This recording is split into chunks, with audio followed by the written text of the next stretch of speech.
You are the type of owner who walks their dog twice a day, keeps a basket full of toys in the corner, and still comes home to a destroyed couch.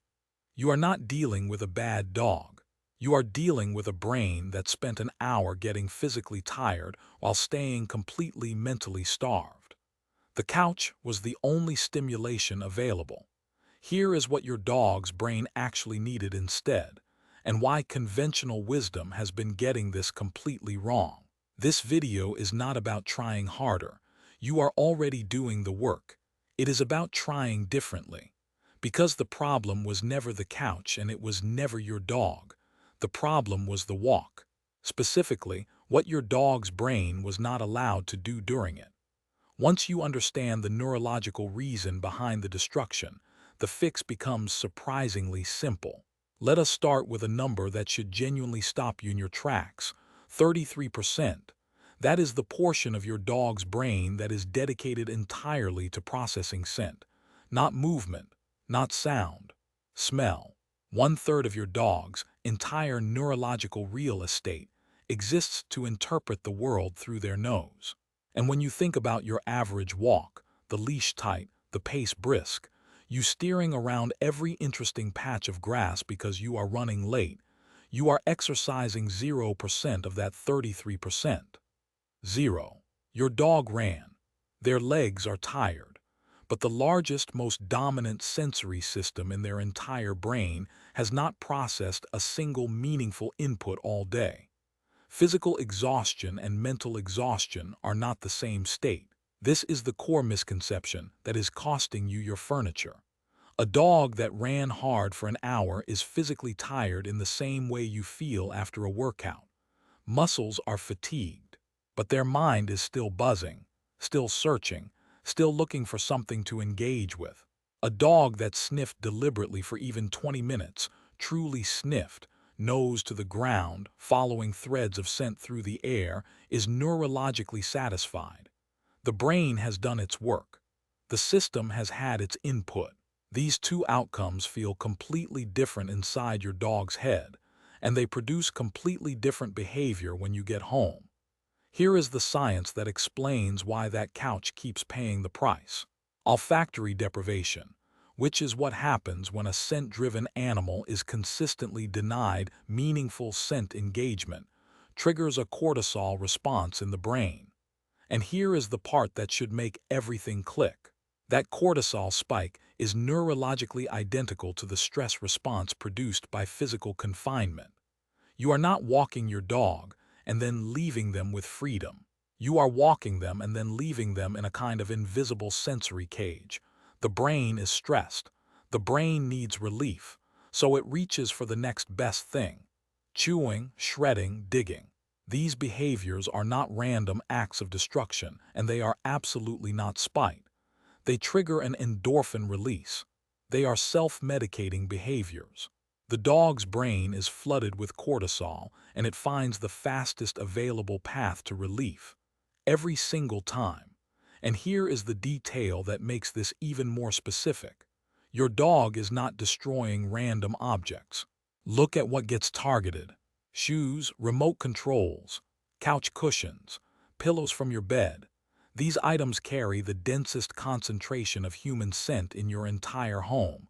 Your dog is not being destructive. Your dog is performing a frantic, desperate version of the scent work their brain needed hours ago.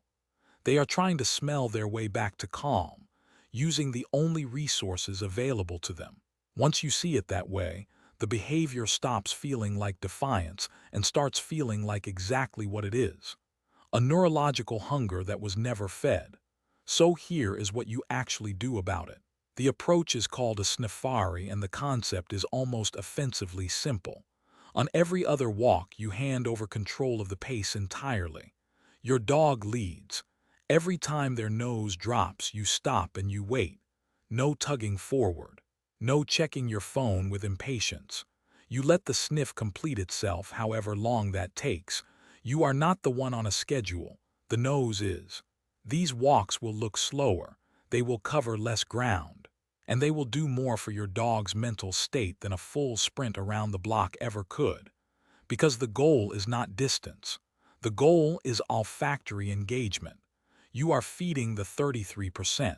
Pair that with 5 minutes of nose work at home every single day. Take a cardboard box, put a few pieces of food inside. Let your dog find them.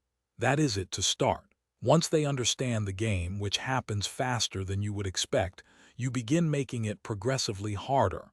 Multiple boxes, food hidden under flaps, scent layered across different containers. The complexity is the point. The brain works harder, processes more, and reaches that neurological satisfaction state faster than any physical exercise could produce it. You are chasing something called olfactory fatigue. It sounds clinical, but the result is unmistakable. Your dog settles, deeply settles, not because they are tired in their body, but because their brain has genuinely finished its work for the day. Now let us talk about what actually happens when owners make this shift.